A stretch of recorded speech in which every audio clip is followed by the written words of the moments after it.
ये जुमला हज़रत अली का मुझे बेहद पसंद है कि जो चीज़ तुम्हारे हाथ से चली जाए ना, उस पर कभी अफसोस नहीं करना।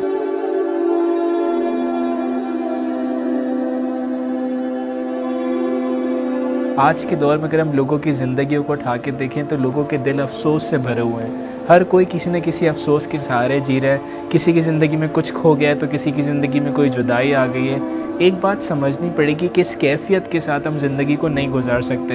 इनफैक्ट ज़िंदगी में आगे तो नहीं बढ़ सकते। बहुत से लोग ज़िंदगी में आगे देखने के बजाय पीछे देख रहे हैं। उनको चाहिए कि अपने मुस्तकबिल के बारे में सोचें, अपने मुस्तकबिल को बेहतर बनाएं। मौलाना रूमी भी कमाल का जुमला कहते हैं कि अगर तुम्हारी ज़िंदगी से कोई चीज़ खो गई है ना, तो उस पर रंज ना करो, क्योंकि खुदा ने जो चीज़ तुम्हारी ज़िंदगी से ली है ना, वो किसी न किसी और फॉर्म में ज़रूर पलटाएगा। अक्सर देखा गया कि किसी घर में किसी नौजवान की वालदा का इंतकाल हो गया है, वालिद साहब का इंतकाल हो गया और वो उस रंज के साथ ज़िंदगी गुजार रहा है कि मेरी वालदा चली गई। लेकिन कुछ सालों बाद जब उसकी शादी होती है और जब दुल्हन घर में आती है, उसकी औलाद घर में आती है, तो कहीं ना कहीं खुशी ज़रूर वापसी पलटती है।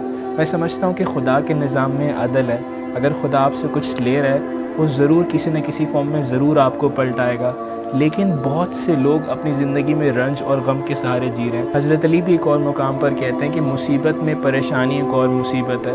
अगर तुम किसी परेशानी में और किसी मुसीबत से निकलना चाहते हो तो तहम्मुल के साथ उस मरहले के बारे में सोचो कि मैं इस परेशानी से कैसे निकलूं, इस मुसीबत से कैसे बाहर आऊँ। लेकिन अक्सर उस परेशानी के अंदर और परेशान होने लगते हैं, बल्कि अपने तहम्मुल को खो बैठते हैं, अपने अंदर सब्र और इस्तिकामत को खो बैठते हैं, जिसकी वजह से उस मसले को हल नहीं कर पा रहे होते, बल्कि वो मसला बढ़ता चला जा रहा होता है। अगर मैं 3 जुमलों में ज़िंदगी को समअप करूँ तो मुझे 3 जुमले बेहद पसंद हैं।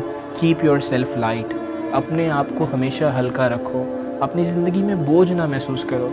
अगर कोई चीज़ चली गई है, किसी से ताल्लुकात ख़राब हो गए, तो कोशिश करो कि वो ताल्लुकात बेहतर हो जाएं। किसी ने तुम्हें कुछ बुरा कह दिया, तुमने किसी से कुछ एक्सपेक्ट किया तो एक्सपेक्टेशन पूरी नहीं हुई, तो ज़्यादा बुरा महसूस करने की ज़रूरत नहीं है। उस भारीपन को फिर यहाँ पे अक्सर लोग सवाल कर लेते हैं कि वो हमें तो महसूस होता है, हम किस तरह से लोगों को अवॉइड करें। एक बात समझनी पड़ेगी, अगर मेरी ज़िंदगी में गोल्स हैं, मुझे आगे बढ़ना है, मैं अपने फ्यूचर की तरफ देख रहा हूँ, मुझे ज़िंदगी में कहाँ जाना है, मुझे बात पता है, मेरे गोल्स क्या हैं, तो मैं समझता हूँ हमें बात समझनी पड़ेगी कि इस रंज और कैफियत को, इस बोझ को हम ज़िंदगी में अफोर्ड नहीं कर सकते।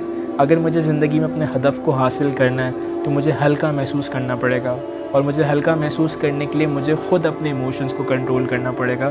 मुझे ख़ुद अपनी ज़िंदगी में से इस बोझ को निकालना पड़ेगा, अपने हदफ़ की तरफ निगाह रख कर। सो ये बात बहुत ज़रूरी कि अगर आपकी ज़िंदगी से कोई चीज़ चली गई है तो उस पर अफसोस ना करें, बल्कि इत्मीनान रखें। खुदा के निज़ाम में अदल है। इनफैक्ट खुदा पर यकीन एक बहुत ही इंपॉर्टेंट मौजू है, मैं समझता हूँ, जिस पर बात करने की बेहद ज़रूरत है।